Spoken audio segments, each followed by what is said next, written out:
Hi friends, మీరు చూస్తున్నారు Nagella Teja YouTube channel. ఈరోజు మనం ఒక డేటాను గ్రూప్ వైజ్గా ఎలా స్ప్లిట్ చేయాలో ఎక్సెల్లో నేర్చుకుందాం. ఫస్ట్ ఒక శాంపుల్ డేటా తీసుకుందాం. Serial number,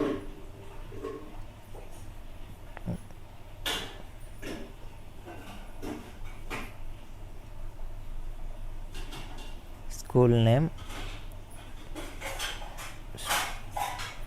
student name, data type చేసుకుందాం. సీరియల్ నంబర్ 1,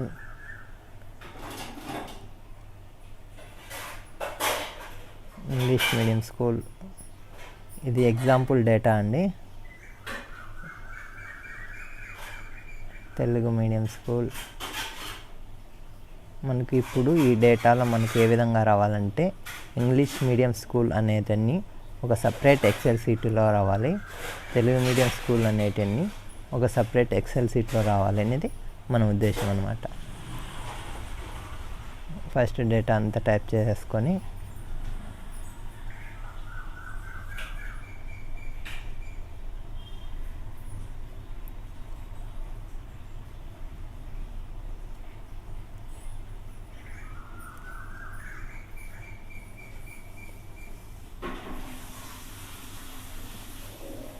ఇది సింపుల్ డేటాకైనా లార్జ్ డేటాకైనా అప్లికబుల్ అయిపోతుందండి. మనం ఈ కొన్ని పేర్లే ఉన్నాయి కదా అని చిన్న డేటాకి యూస్ చేయాలనుకోకూడదు. లార్జ్ డేటాకైనా ఇది యూస్ చేసుకోవచ్చండి. మనం ఇది ఎగ్జాంపుల్ కోసమని కొద్దిగా డేటా టైప్ చేస్తున్నాం అంతే. ఫస్ట్ మనం ఏం చేస్తామంటే ఒక పైవట్ టేబుల్ క్రియేట్ చేస్తామన్నమాట. జస్ట్ సెలెక్ట్ చేసేసి ఇన్సర్ట్లోకి వెళ్ళేసి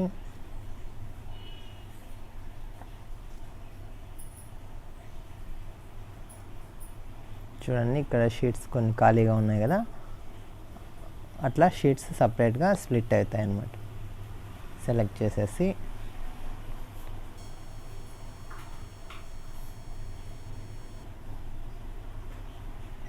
ఇన్సర్ట్లోకి వెళ్ళేసి పైవట్ టేబుల్ క్లిక్ చేయండి, ఓకే క్లిక్ చేయండి.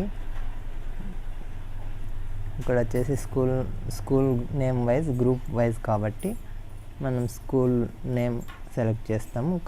కాలం కింద, రో లేబుల్ కింద స్టూడెంట్ నేమ్, లేదంటే మనం ఏదో ఒకటి డేటా ఇంగ్లీష్ మీడియం స్కూల్ అనేది కాపీ చేసి ఇక్కడ కౌంట్ కింద వేసేస్తాం.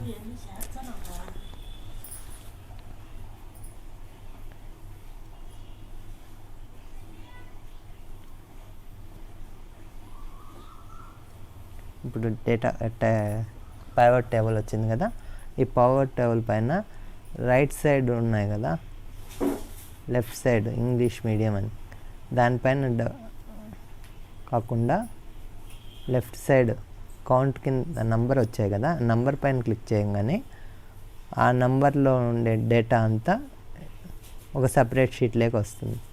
అదేవిధంగా ఇంకొకటి తెలుగు మీడియం స్కూల్, అదేవిధంగా ఇంకోటి. ఈ విధంగా మనం సపరేట్ ఎక్సెల్ షీట్ మాదిరిగా వచ్చేస్తాయి, ఆటోమేటిక్గా స్ప్లిట్ అయిపోతాయండి.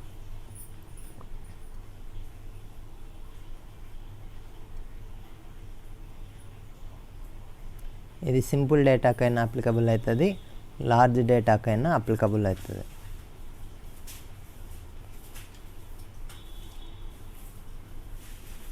Thank you for watching this video. Please